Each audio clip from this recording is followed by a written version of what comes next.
وقال النبي صلى الله عليه وسلم إن أبغض الحلال عند الله الطلاق أو كما قال عليه الصلاة والسلام۔ محترم و معزز حاضرین گرامی، معاشرے کے اندر جتنی کثرت سے نکاح اور شادیاں دیکھنے میں آتی ہیں، اتنی ہی کثرت سے طلاق وغیرہ کے معاملات بھی دیکھنے کو ملتے ہیں۔ کیا وجہ ہے کہ نکاح ہونے کے مہینے، 2 مہینے اور سال بھر کے بعد ایسے معاملات پیش آنے لگتے ہیں؟ آپ دیکھیں تو ہر دوسرے تیسرے گھر کے اندر یہ معاملہ ہے۔ کہیں پر سال بھر کے اندر طلاق ہو گیا، کہیں پر بیٹیاں سالوں سے بیٹھی ہوئی ہیں، اور بہت سارے مسائل ہیں۔ شریعت ہم کو اس بارے میں کیا تعلیم دیتی ہے؟ نکاح کا رشتہ اللہ رب العزت نے ایسا رشتہ بنایا ہے کہ وہ کوئی وقتی نہیں ہے۔ ہم یہ چاہیں کہ بیاہ شادی کر لیں اور سال 2 سال 3 سال کے بعد اس کو چھوڑ دیں گے، جو کہ ایسا وقتی رشتہ نہیں ہے، بلکہ شریعت نے یہ تعلیم دی ہے کہ ایک بار جب تم اس رشتے سے بندھ جاؤ اور نکاح ہو جائے تو آخری سانس تک اس کو نبھاؤ۔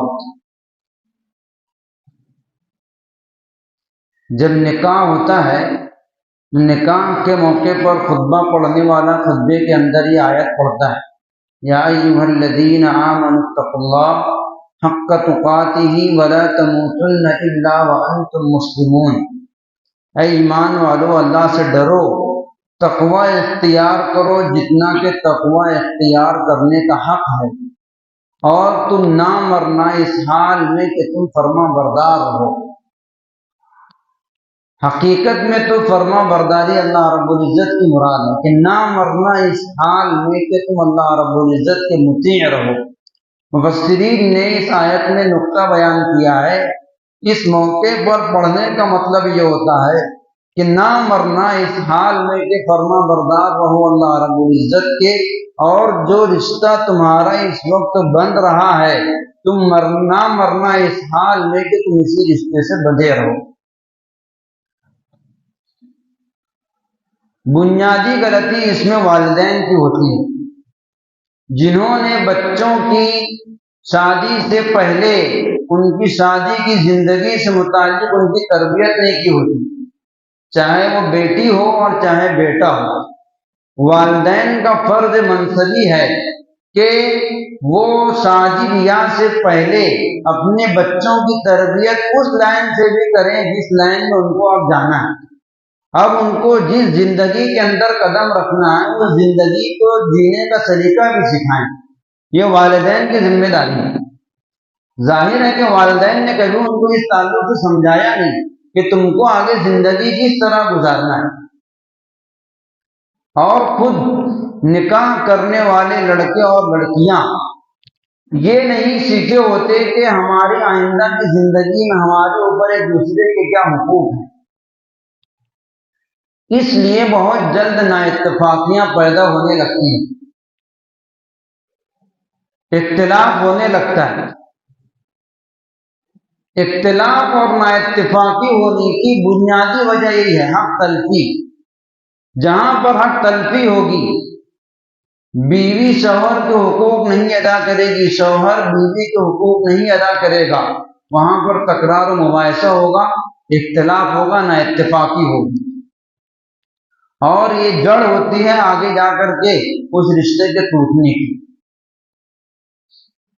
اس لیے والدین پر تو بنیادی طور پر یہ ضروری ہے کہ اپنے بچوں کی اس زندگی سے متعلق بھی تربیت کریں کہ تم کو ازدواجی زندگی کس طرح گزارنا ہے، اور خود نوجوان بچے اور بچیاں اس بات کی مکلف ہیں کہ وہ اپنے اوپر لازم ہونے والے حقوق کو سیکھیں، جانیں اور اس کو ادا کرنے کی کوشش کریں۔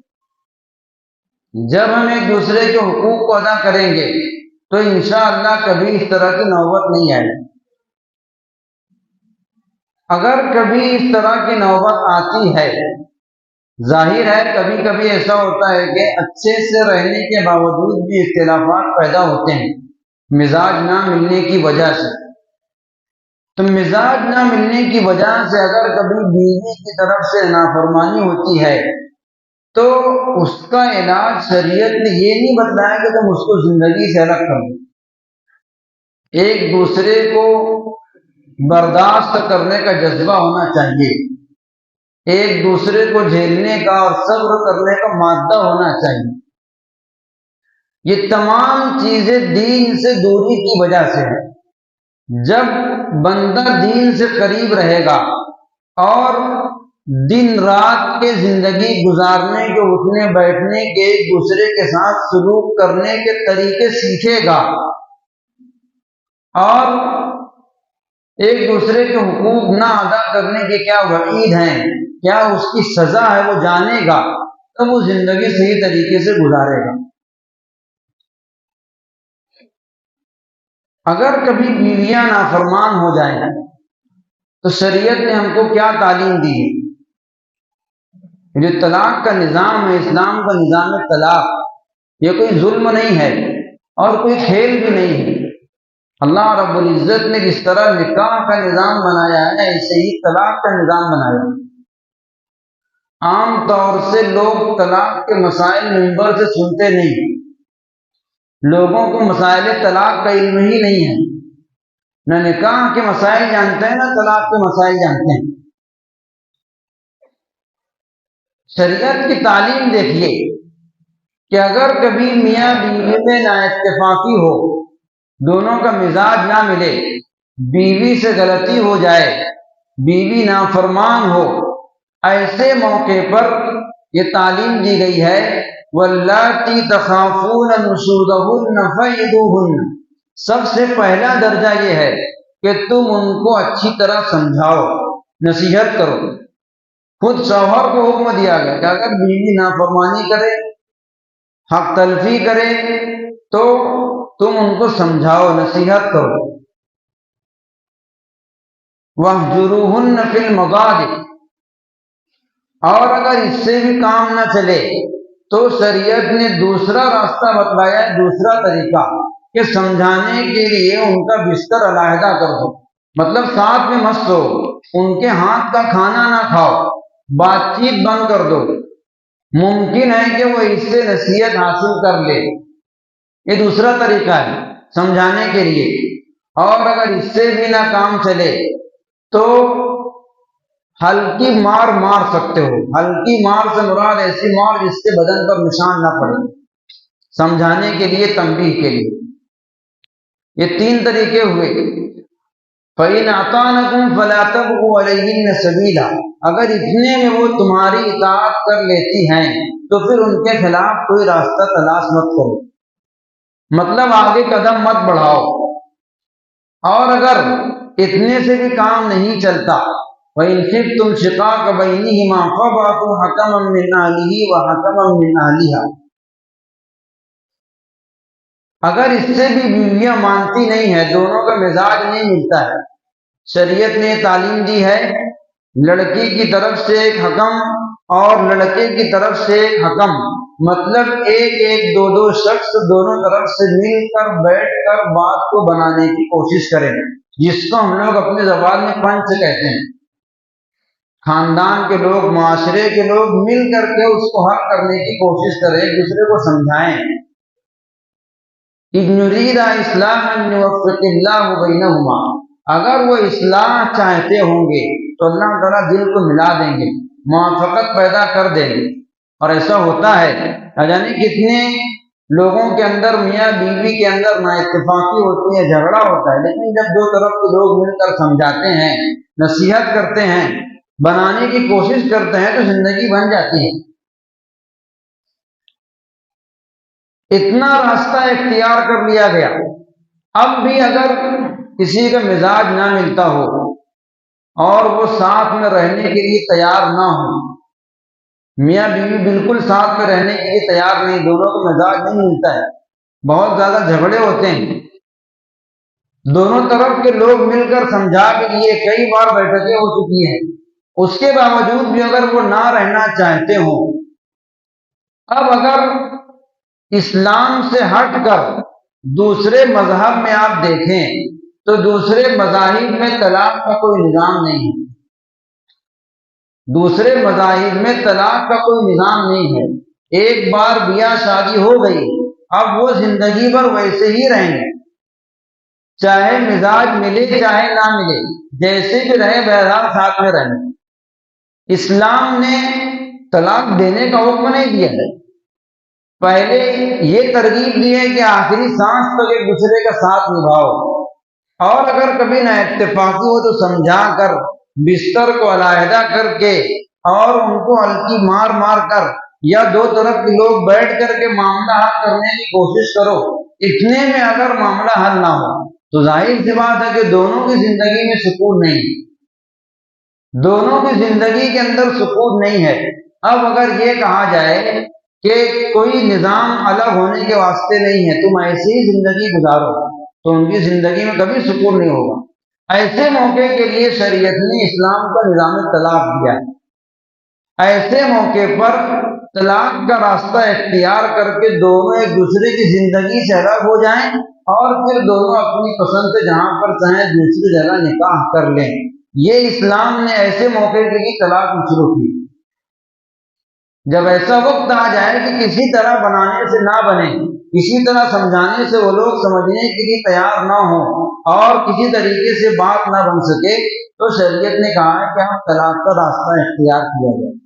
طلاق کی پسندیدہ چیز نہیں ہے، حدیث شریف میں اللہ کے رسول صلی اللہ علیہ وسلم نے ارشاد فرمایا ان ابغض الحلال عند اللہ الطلاق، جائز چیزوں میں حلال چیزوں میں سب سے زیادہ ناپسندیدہ چیز اللہ رب العزت کو اگر کوئی ہے تو وہ طلاق ہے، پسندیدہ نہیں ہے لیکن بدرجہ مجبوری اس کو شریعت نے مشروع کیا کہ ایسے موقع پر آدمی کیا کرے گا، اگر الگ ہونے کا اور کوئی راستہ نہ ہوتا تو آدمی زندگی پر ویسی ہی زندگی گزارے۔ شریعت نے طلاق کا راستہ دیا، طلاق دینے کا طریقہ بتلایا ہے۔ اگر کبھی نوبت آ جائے میاں بیوی کو علیحدہ کرنے کی تو طلاق دینے کا شرعاً کیا طریقہ ہے؟ عام طور سے ہم لوگ یہ جانتے ہیں کہ 3 طلاق سے طلاق ہوتی ہے اور 3 طلاق سے نکاح ختم ہوتا ہے، عام طور سے لوگ یہی جانتے ہیں۔ اگر لوگوں کو یہ بتلایا جائے کہ 1 طلاق سے بھی نکاح ختم ہو جاتا ہے، دونوں جہاں چاہیں نکاح کر سکتے ہیں، تو لوگوں کے سمجھ میں نہیں آتی کہ 1 طلاق سے کیسے نکاح ختم ہوگا۔ ہم نے تو سنا ہے کہ ہمیشہ 3 طلاق سے نکاح ختم ہوتا ہے۔ وجہ اس کی یہ ہے کہ ہم نے طلاق کے مسائل جانے نہیں، نکاح اور طلاق کے مسائل سیکھنے کی چیز ہیں۔ شریعت نے طریقہ دیا ہے طلاق دینے کے لیے۔ طلاق دینے کا طریقہ یہ ہے، آدمی 1 طلاق دے دے، اگر نوبت آئے طلاق دینے کی، لفظ طلاق کے معنی آتے ہیں نکاح ختم کرنا، جو میاں بیوی کا رشتہ اس کو ختم کرنا۔ ایک بار لفظ طلاق آپ بول دیے، چاہے طلاق بولیں چاہے اردو کے اندر ہم لوگ کہتے ہیں چھوڑ دیا، ایک مرتبہ آپ یہ لفظ بولے طلاق واقع ہو گئی۔ ابھی وہاں سے بیوی عدت گزارتی ہے، طلاق کے لفظ بولنے کے بعد وہاں سے عدت کے ایام ہوتے ہیں۔ جب عدت مکمل ہوگی، عدت مکمل ہونے سے پہلے میاں بیوی کو رجوع کرنے کا اختیار ہوتا ہے۔ رجوع کرنے کا مطلب یہ ہوتا ہے کہ پھر سے وہ میاں بیوی بن کر رہ سکتے ہیں بغیر کسی نکاح کے۔ عدت تک نکاح ختم نہیں ہوتا ہے، عدت تک نکاح باقی رہتا ہے۔ جب عدت کے ایام ختم ہو جائیں گے اس وقت ان دونوں کا نکاح ختم ہو جائے گا، اب وہ جہاں چاہے بیوی نکاح کر سکتی ہے۔ یہ شریعت نے طریقہ بتلایا ہے۔ 3 طلاق کا شریعت نے طریقہ بتلایا ہی نہیں۔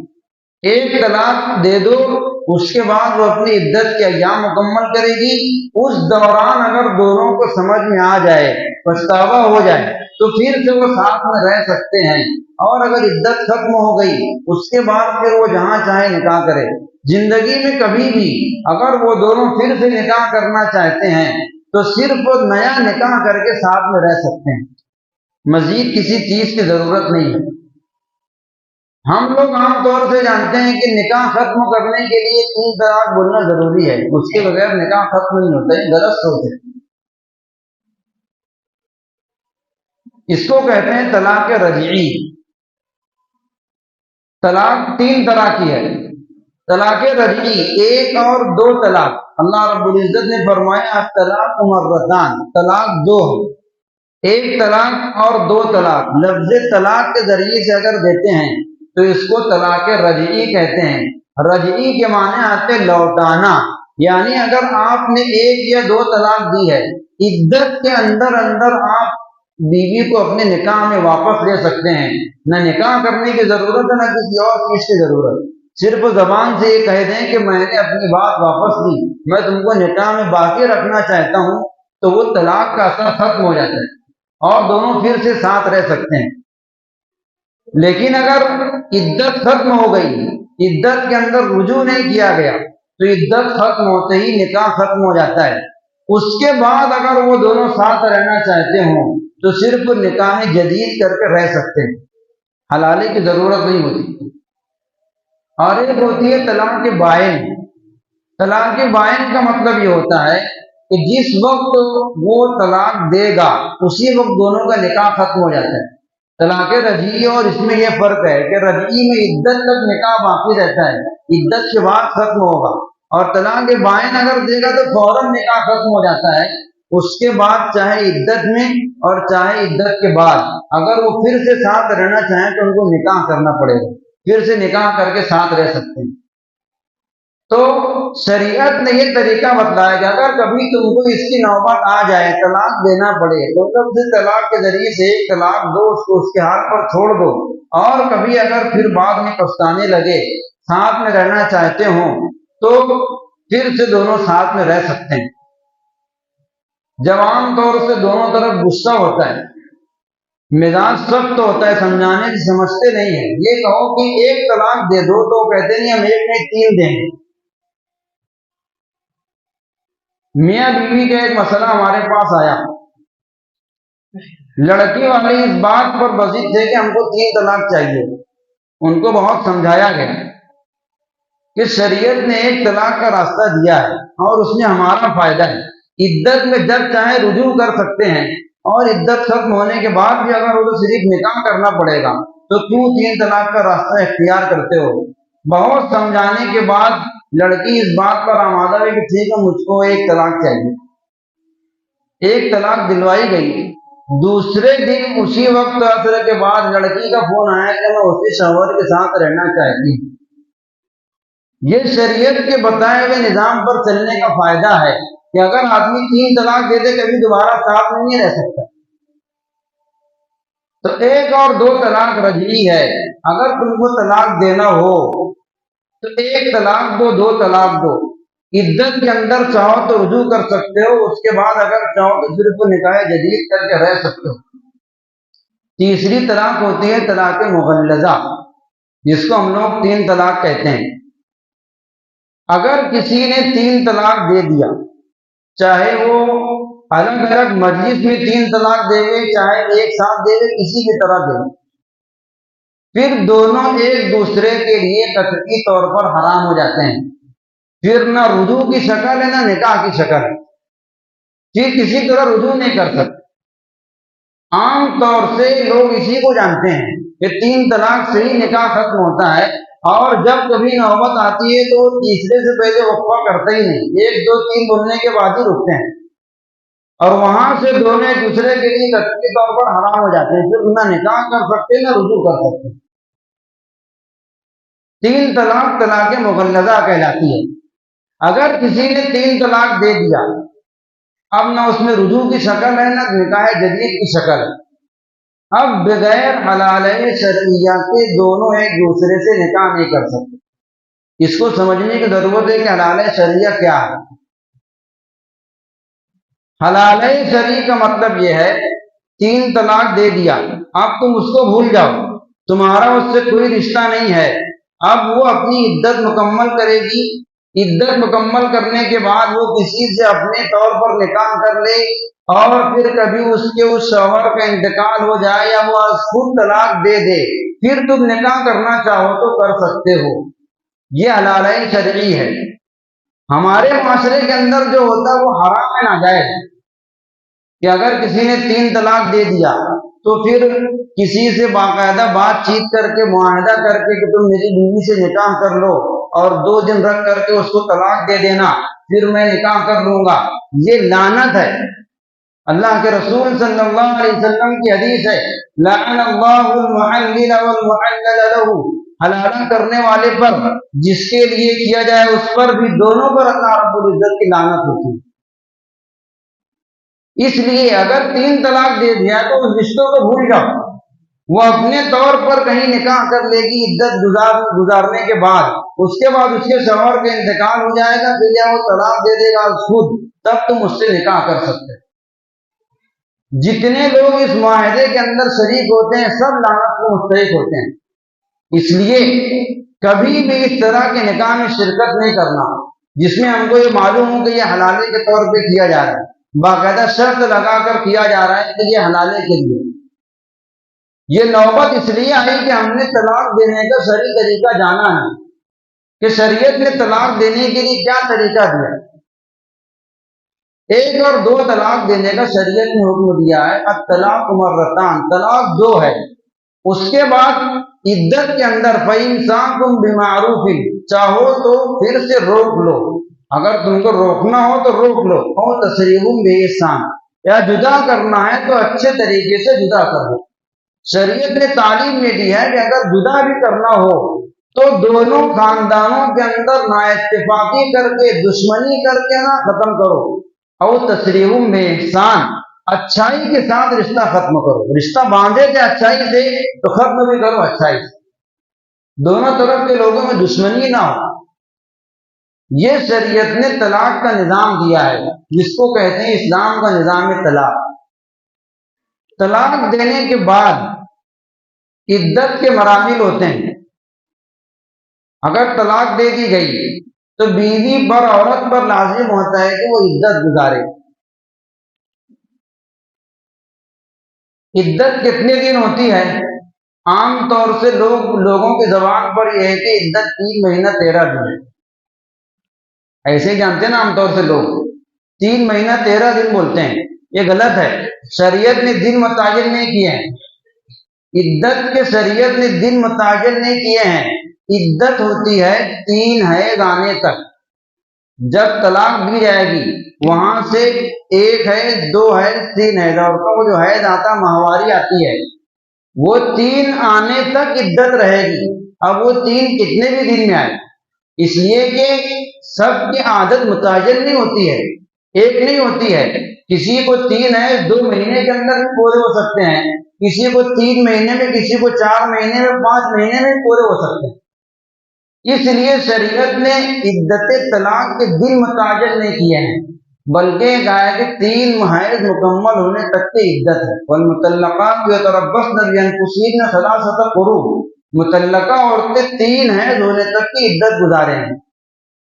ہاں اگر کبھی عورتیں سن ایاس کو پہنچ گئی، سن ایاس کہتے ہیں ایسی عمر جس میں عورتیں مایوس ہو جاتی ہیں، جس میں عورتوں کا حیض نہیں آتا، بڑھاپے کی عمر، ایسی عمر میں اگر طلاق ہوئی ہے تو پھر ان کے لیے شریعت نے متعین کیا ہے کہ 3 مہینے، صرف 3 مہینے، اوپر 13 دن نہیں ہے۔ وہ ان عورتوں کے لیے جن کو ماہواری نہ آتی۔ اور عدت کے ایام کا خرچ یہ شوہر کے ذمہ ہوتا ہے۔ اگر ہم نے طلاق دی ہے، بیوی عدت گزارے گی، عدت گزارنے کا حکم شوہر کے مکان میں ہے۔ ایک غلطی ہمارے معاشرے کے اندر یہ بھی ہوتی ہے کہ طلاق دیتے بغیر اس کی ماں کے وہاں پہنچاتے ہیں، یہ غلط طریقہ ہے۔ عدت کے ایام شریعت نے شوہر کے مکان میں گزارنے کا حکم دیا ہے۔ لڑکے والے بھی سمجھیں اور لڑکی والے بھی کہ عدت شوہر کے مکان میں گزارنی ہے، یہ شریعت کا حکم ہے۔ اور ان ایام کا خرچ شوہر کے ذمہ ہوگا، جس طرح تو اس کے نکاح میں تھی تب وہ خرچ مکمل کرتا تھا، ویسے ہی طلاق دینے کے بعد عدت تک کے وہی خرچ مکمل کرے گا۔ ہر طرح کا خرچ اسی کے ذمے ہے، شوہر کے مکان میں ہی عدت گزارے گی۔ لیکن اگر کبھی ایسا ہو کہ وہاں پر عدت گزارنے کا انتظام نہ ہو، یا شوہر زبردستی نہ گزارنے دے، گھر سے نکال دے اور کہے کہ اپنی والدہ کے یہاں پر جاؤ، تب بھی خرچ شوہر کے ذمے ہوگا۔ عدت کا خرچ شوہر کے ذمے رہے گا، وہ خرچ پورا کرے گا۔ عدت طلاق کے علاوہ ایک ہوتی عدت وفات۔ جس طریقے سے طلاق کے ذریعے سے نکاح ختم ہوتا ہے، ایسے ہی وفات کے ذریعے سے بھی نکاح ختم ہوتا ہے۔ طلاق دینے کے بعد شریعت نے بیوی کو، عورت کو عدت کا حکم دیا ہے، ایسے ہی شوہر کی وفات ہونے کے بعد بھی عدت گزارنے کا حکم ہے۔ وہ عدت شریعت نے متعین کی ہے۔ والذین یتوفون ازواجہن یتربصن بانفسہن اربعۃ اشہر وعشرا۔ وہ عورتیں جن کے شوہر وفات پا جاتے ہیں، ان کے ذمے ضروری ہے کہ 4 ماہ 10 دن عدت گزاریں۔ ان کے دن متعین ہیں، 4 ماہ 10 دن۔ جس دن سے شوہر کا انتقال ہوا ہے، اس دن سے دن گن کر 4 ماہ 10 دن اس کو عدت گزارنا ہے۔ یہ اس صورت میں ہے جب کہ عورت حمل سے نہ ہو۔ اگر حمل سے ہوگی تو اس کی عدت وضع حمل یعنی ولادت ہونے تک۔ عدت وفات جس کے شوہر کا انتقال ہو جائے، 2 حالت رہے گی، یا تو عورت حمل سے نہیں رہے گی یا حمل سے رہے گی۔ اگر حمل سے نہیں ہے تو 4 ماہ 10 دن اس کی عدت ہے، اور اگر حمل سے ہے تو اس کی عدت وضع حمل ولادت ہونے تک ہے۔ چاہے اس کی ولادت ہفتے بھر میں ہو جائے، مہینے بھر میں ہو جائے، چاہے 9 مہینے میں ہو۔